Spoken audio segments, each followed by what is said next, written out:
Donia. I am so excited to speak with you today. We have so much to dive into. I just been kind of reading up on you, and you are such a fascinating individual. Like everything you offer and bring to film is really interesting. But I like to start off my interviews, especially horror interviews, with one question. What is your horror origin story? Much like a superhero, where did you get into the genre? What's your early memories? Okay, well, I'll just dive in. I think I was at a party. Like I was at a party, but it was my parents' party. And you know when they kind of put the kids into one room, but by kids it was just me.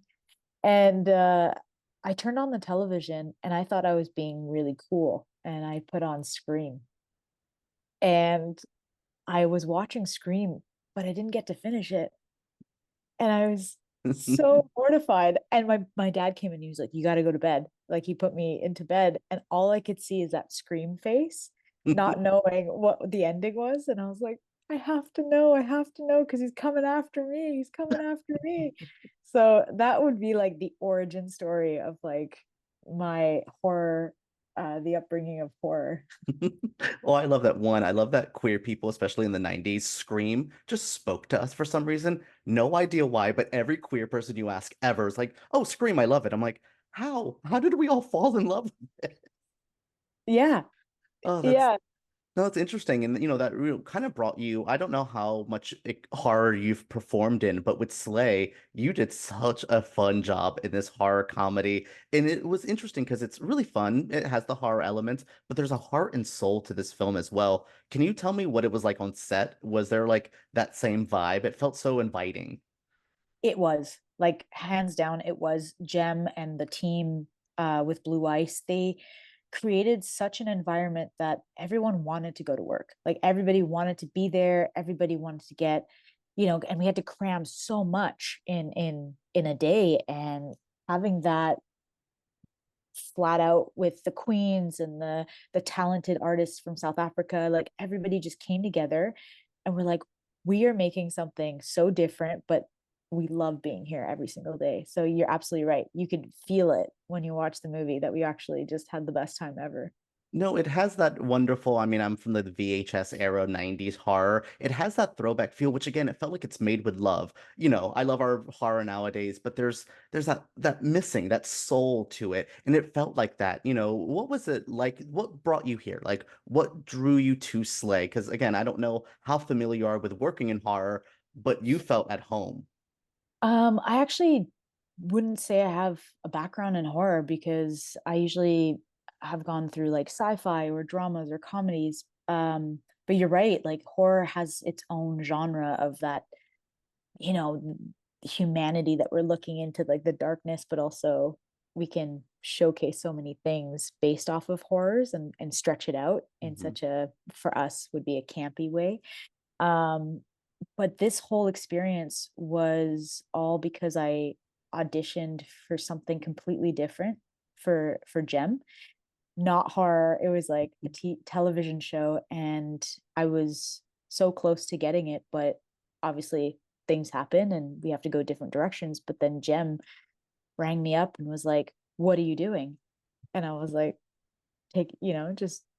I'm like, "What do you mean what I'm doing?" Like, "Well, do you want to shoot a movie?" And I was like, "Well, of course." And they were like, "Come to South Africa." And I'm like, "Wait, what?" And I just kind of was like, "What's happening?" And they're like, "Pack your bags." And so it all just kind of came together. And I think what the coolest part is, like, what is horror and what is comedy? And I think during that time, splitting between the two of them was a great challenge, but also um that fine line, like, those scenes where you're like, oh my God, what's gonna happen? What's gonna happen? And then you're like laughing or, you know, I yeah. hear that a lot with horror, especially horror comedies. I've talked to directors who have done both and actors, and they say that it's literally the finest of lines. Where like it's the same thing almost. It's the same setup, setup, setup, payoff with a joke, or payoff with a kill. So it's really interesting that those two play something together. Now, I want to ask my last horror related question really for you, and it's a bit of a broader question. So I would, if you're uncomfortable asking, or answering, let me know. So genre plays an important role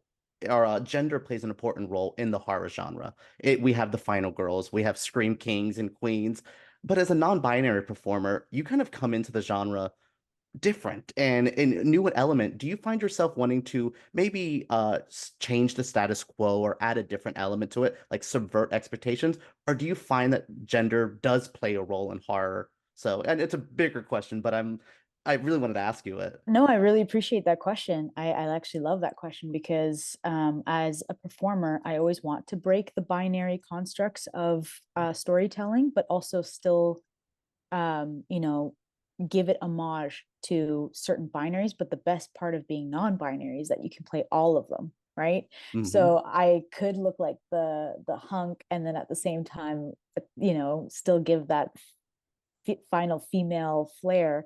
But with Jax, it was a great part to just be somebody who's has so much heart, has so much heart for why living where they live and still stay there, and at the same time be like, don't get me too angry because I'm going to kick your ass with some forks.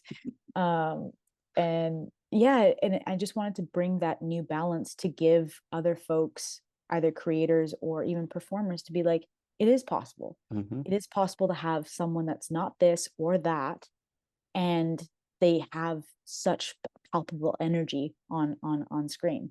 No, I've been noticing a lot of non-binary and trans performers within horror. I mean, we had an actor in Talk to Me recently, and then in Evil Dead Rise. So, and I just kind of love seeing these gender non-conforming or these queer performers into the space. And like you said, pay respect because like I love my final girls. I don't want to get rid of them, but also we need a new version of a final person.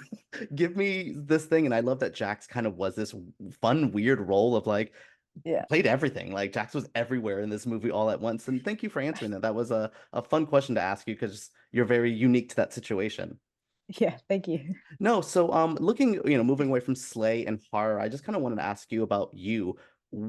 How did you fall into being a performer, a storyteller, as you call it?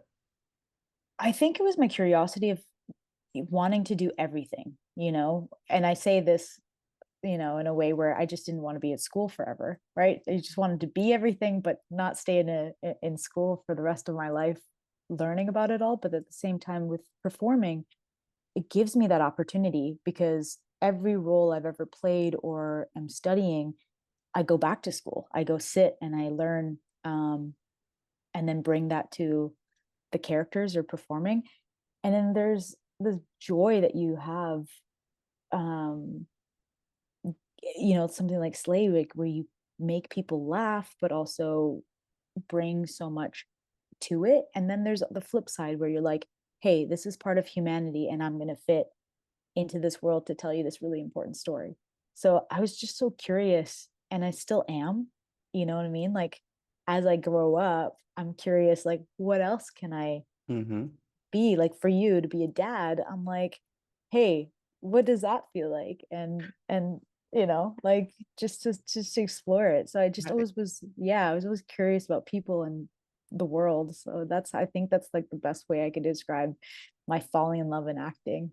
I mean, that was kind of my way as a film critic. I went to film school as well, and I've made shorts and things like that. But I like the same thing. It's that I want to learn more. That's why I love foreign films. I was like, I've never been to South Korea. Tell me what South Korea even looks like. So Train to Busan, I'm like, well, it's a zombie movie, but I'm like, oh, that looks like that. And it was just so fun to like learn. And like you said, I love that it's school for you.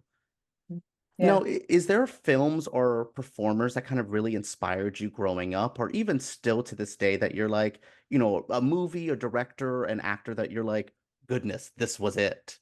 Oh, that's tough because, as you know, we've got tons of creative people that are making movies or acting in movies. Like, I I love Melissa McCarthy. Like, Mhm. there's something about her that is so enigmatic and warm, but yet she's so fast and good. And then I also love like Taika Waititi's like filmmaking style where it has that heart, with like family, and it's got so much story to it, but still flipped on its head. Yeah. And who could not love all the creative people from Everything Everywhere All at Once? Like all of that, to be like, here's something completely different for the new generation, and Hmm. here we go. So I'm curious what that movie is going to trickle into like the next storytelling. that we're gonna Ooh, have. I want to Yeah. see you with the Daniels. That ooh, I'm gonna put that on to the universe. Let's let that happen. Come That would on, be good. Daniels. So Yeah. I see you're also moving into directing as well. Tell me about your directorial effort coming up. I think Catch Up With Me is what it's called. Please tell me a little bit about that. Yeah, so Catch Up With Me was I wanted to just have a slice of life of having two people who know each other but still don't know how to communicate with each other via one date.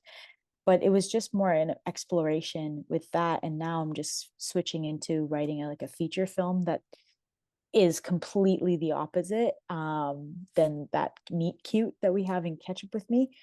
But my writing and storytelling is more grandiose, like like either a television series or a film. And I'm just so character based. Like I just Mm. love having people being like, I relate to so and so, and this is their journey. So Catch Up With Me was like fun and quirky and weird and awkward, so awkward, which is what everyone goes through on a first date. Yes. And then now I'm just kind of shifting into something more grandiose and serious. Yeah, Well, yeah, you said, wow, I made everyone giggle. Now let me make you feel things. yeah, yeah. Like, thanks. Great. I love that. So, yeah, I love that to see where you are now and where you are as a performer. It seems like you feel so comfortable in yourself. How did you get to that point? As someone who, every time I upload a YouTube video, I'm like, oh my goodness, why am I doing this? You seem so confident in your work, and maybe that is just you being a good performer as well. But, what got you there, especially, entering the industry as a non-binary performer that it's not like, I see non-binary performers fight for genderless awards now. Like you're entering an industry that is kind of tough. How do you handle that? And yeah, kudos. Like I give so much credit to those folks who are non-gender conforming and paving the way for us to say, hey, bring us into awards, bring us into different storytelling. Myself as a performer, again, it's like I was talking to some folks and saying that like we are the chameleons. Like historically, we are the chameleons, and we can be everything, and we were historically were everything. And for myself, again, it's like breaking those boxes and saying we are who we are, and we are reason. Like being non-binary is like a superpower. It's like Mm. I get it. It's like I get it. I get what it feels like to be that masculinity, and I also understand the femininity, but being non-binary is the beautiful part of playing it all. So why not? Oh, have you seen the movie Yeah. Monkey Man yet? No, I There want to. is a trans non-binary story within there, because I guess that's within the Indian community. Wait till you see that, and it kind of touches on that where I'm neither, but I'm both, and I'm Yeah. all, and then I'm just like, oh. Yes, it's that. Like it's that. And as a performer, I'm like, let's do this, or let's bring that out. Cause I did like I did a Hallmark movie, and they were like, what is the non-binary version of our storytelling? And I'm like, it's still love. Like it's still like this person exists in the world, and you know them, and you see them every day in the coffee shop, or you see them as your family member. And as a performer myself is like, let's just do it. Let's dance. Let's just dance. I Yeah. can dance. Let's just dance. No, I love that. I mean, oh, you spoke so well to that. I can speak to you all day. I don't. I love it. I love it so much. But no, I want to close out with another Slay related question. If we are blessed with a sequel to this wonderful movie, Tubi, everyone involved, Jem, please give me it. Is there any more drag performers you would like to see, kings, queens? Because first off, Landon Cider is on my list that would love to be here. But is there any other performers you would love to see in a Slay sequel, Slay 2? Okay, well, come like Jimbo, like Oh Jimbo my. would like. Come on, give us the ham. Give us Oh, the ham. I can Like just imagine the everything just running with the just oh yes. yeah, just like a slow mo of Jimbo and everything Jimbo brings. Oh And then yes. in the back, I would love to see like Raja just smoking and just being like, I'm here, you know? Look, if Jem doesn't want to do the sequel, you need to take it over because those are ideas there. Right, right. I'm like, I could pick moments of so many different iconic drag queens that I, you know, I'm in love with. But Yeah. yeah, like I'm just picturing like, all these different, like, can you imagine like if Miss Vanjie came in just at the most awkward moment of the movie and just be like, bitch, I want, da, da, da. Like I would just be like, I thank oh, myself. Oh, I love I'm it. I would screaming. I would love it. No, that's really fun to see. I mean, is there any, have to confirm anything, but have you guys ever, even on set making this, talked about a sequel or anything? Did you guys want to continue? Because I saw the end of the movie and I was like, oh, give me more. Yeah, like I don't think it's done. I don't think it's done. I really hope that Tubi and all the creators and everybody that's involved behind the scenes, I want like four. Like make it a four, let's just have an homage to every single storyline, everything we can do from our horror. So we've got vampires, so come on, bring more. Well, What else could we do, I mean the drag queen zombie movie, right? Night of the Living Drag Queen, like come on, we're already there. No, oh, that sounds good. Yeah. Yeah. Oh, Like just bring it all. Bring all the different mystical creatures and everything. Like who knows, maybe with fairies or something. I don't know. Like but again, that's queerness and horror just feel so intertwined. We're like, yeah, we are supernatural. Please give us more yeah, supernatural. yeah. Oh, thank you so much for speaking with me today. It's been a absolute blast. I feel like it was talking to an old friend here. Like it was just you were Oh, so interesting, so fun, and seeing your work here and seeing your work in general. I will be somehow going to be finding catch up with me because you said awkward, and I'm like, ooh, I need that right now. thanks, All EJ. right, Thank you thank so you. much.